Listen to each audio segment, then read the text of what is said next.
kita masuk dulu pada perbahasan perempuan yang baru turun darah pada dia, maksudnya dia baru baligh. Macam mana dia nak buat? Okey.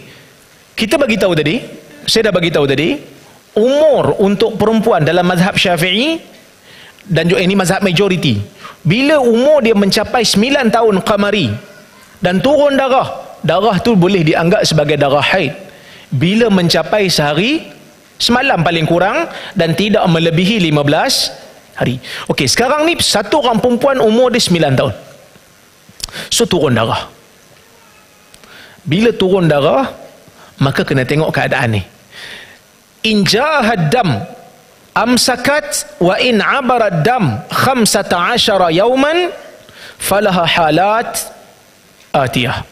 Bila mana seorang perempuan yang baru turun haid, turun darah pada dia, dia terus tinggalkan salat. Maksudnya dia dah dianggap sebagai haid lah, sebab umur dia 9 tahun dah. Dan bila mana haid dia berhenti, kering ataupun keluar qasah baydha, dan dia hitung-hitung tempoh tak cukup sehari semalam, maka yang tu bukan haid, dia kena qada balik salat dia. Tapi kalau darah tu melebihi 15 hari, dia kali pertama turun lebih 15 hari, so dia ada beberapa keadaan.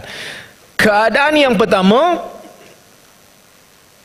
dia memang tak ada adat lah kan. Kalau dia boleh bezakan antara darah, dia kena bezakan. Darah turun lebih 15 hari, so dalam masa lebih 15 hari yang turun tu, dia boleh bezakan darah. Macam mana nak bezakan darah? Bezakan darah ni salah satu daripada 3 sifat. Yang pertama, warna dia.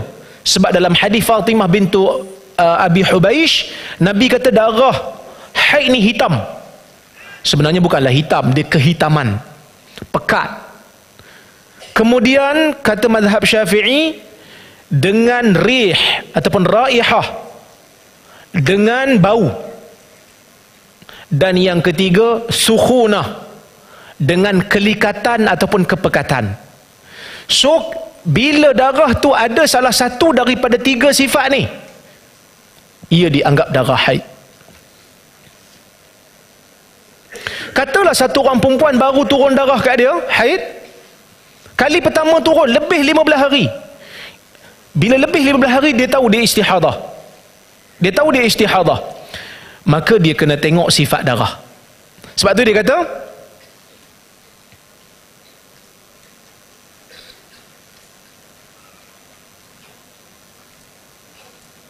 ni dia kata, apabila darah melebihi 15 hari, dia melihat darahnya pada sebahagian hari mempunyai sifat darah haid, maka ia adalah haid. Dengan syarat, nak sifatkan ni dengan syarat juga, 2 syarat. Syarat pertama, darah yang bersifat dengan darah haid itu tak kurang pada sehari semalam dan tak lebih daripada 15 hari. Sebab tu saya hurai tadi, kita kena tahu tempoh minima dan tempoh maksima. Sebab dia nak gunakan untuk bezakan darah. Seorang perempuan kali pertama turun darah lebih 15 hari, so dia tengok darah ni, sifat ni, ni macam haid. Sebab warna dia, kelikatan dia ataupun bau dia macam haid. Tapi tengok-tengok tak cukup sehari semalam, tak boleh nak kata itu haid, sebab sifat itu kurang sehari semalam. Tapi kalau lebih sehari semalam, kurang 15 hari, so itu dianggap sebagai haid. Dia yang lain tu, selebih daripada sifat tu, itu bukan darah haid. Okey, tengok masalah yang kedua. Apabila seorang perempuan yang baru turun darah melihat pada bulan yang pertama darah hitam, kemudian merah, kemudian kuning, dia kena tahan diri dia daripada salat. Tahan selagi mana turun, sebab itu kali pertama, dia tak ada adat lagi. Tahan semua sekali, kerana mungkin keseluruhannya adalah haid. Bila mana kurang daripada 15 hari, macam ni, perempuan baru turun darah, so turun darah mula-mula darah hitam 3 hari, kemudian darah merah, kemudian kuning. Jangan cepat sangat. Itu Aisyah kata tadi, jangan cepat sangat untuk mandi sehingga turunnya qasah bayda, cecair putih, ataupun kering. Sekarang tak kering lagi, dia kena tunggu lebih 15 hari baru dia tahu istihadah. Keseluruhannya, kalau kurang pada 15 hari, keseluruhan tu dia haid, dikira sebagai haid. Kalau lebih, baru dia tahu dia istihadah. Okey? Baik.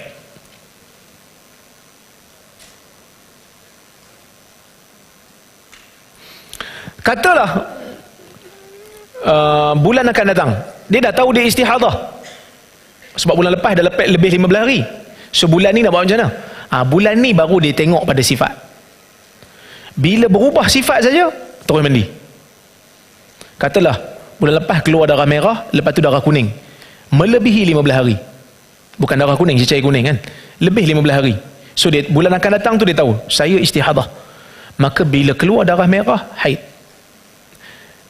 Tukar jadi kuning, terus mandi. Terus mandi dan salat. Kerana yang tu dianggap, dia dah tahu dah dia istihadah. Sebab tu saya kata tadi, mazhab Syafi'i dia kata adat tu hanya berlaku sekali cukup lah.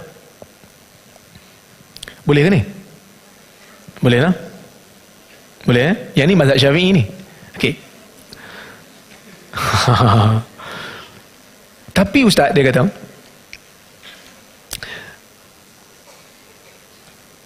kalaulah kata bulan pertama lebih 15 hari, 10 hari merah, 5 hari kuning, 6 hari kuning. So yang merah tu lah haid kan, yang kuning tu bukan.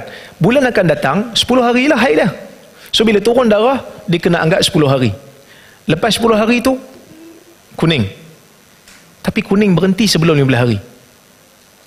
So dia kena qada balik solat dia 5 hari tu, kerana tak lebih 15 hari. So adat dia sudah berubah. Nampak?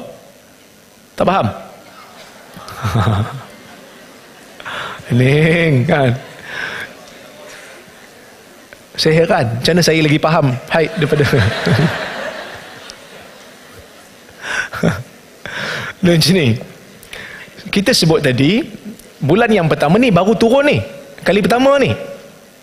Ni saya pasti yang ni semua bukan kali pertama ni kan. Macam mana dulu kali pertama? Main hentam je Ustaz kan. Kali pertama turun lebih 15 hari.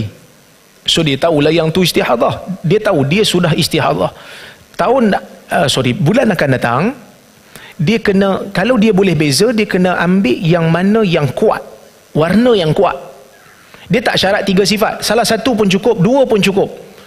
Katalah bulan kedua tu, bulan pertama tu dia tengok darah dia hitam 10 hari, kemudian merah 6 hari ataupun 7 hari. So lebih 15 hari. Tak boleh nak kata semuanya haid, sebab tempoh haid paling lama adalah 15. So yang hitam tu lah haid. Hitam tu 10 hari. So bulan akan datang dia pakai yang hitam lah, 10 hari lah. Selebihnya istihadah. So dia kena mandi walaupun darah cecair kuning masih keluar. Tapi bulan ketiga dia buat benda yang sama juga. Itu adat dia, 10 hari dia mandi. Bila bertukar cecair kuning ataupun cecair merah, tak, itu istihadah dia kata. Sebab bulan sebelum-sebelum ni keluar memang lebih 15 hari. Katalah bulan ketiga turun hitam 10 hari, merah 4 hari. So 14 hari. 14 hari. Haid ke tak?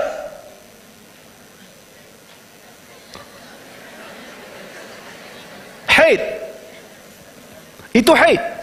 Sebab tak melebihi 15 hari. Maka apa yang perlu dia buat? Dia kena mandi lagi sekali, dan dia kena qada balik solat 4 hari yang dia tinggal. Sebab dia menganggap 4 hari itu dah bukan haid. Tapi tiba-tiba berhenti 4 hari. Biasanya dia kata lebih ni, lebih 15 hari. So 14 hari haid baru dia. So dia kena qada balik solat 4 hari tu.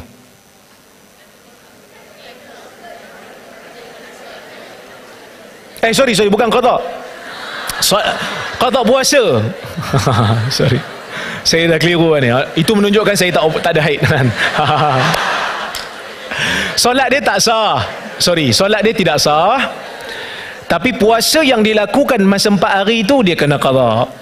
Kerana puasa yang dilakukan tu tidak pada waktu yang suci. Itu baru betul. Saya dah keliru dah ni kan. Kamu faham tak?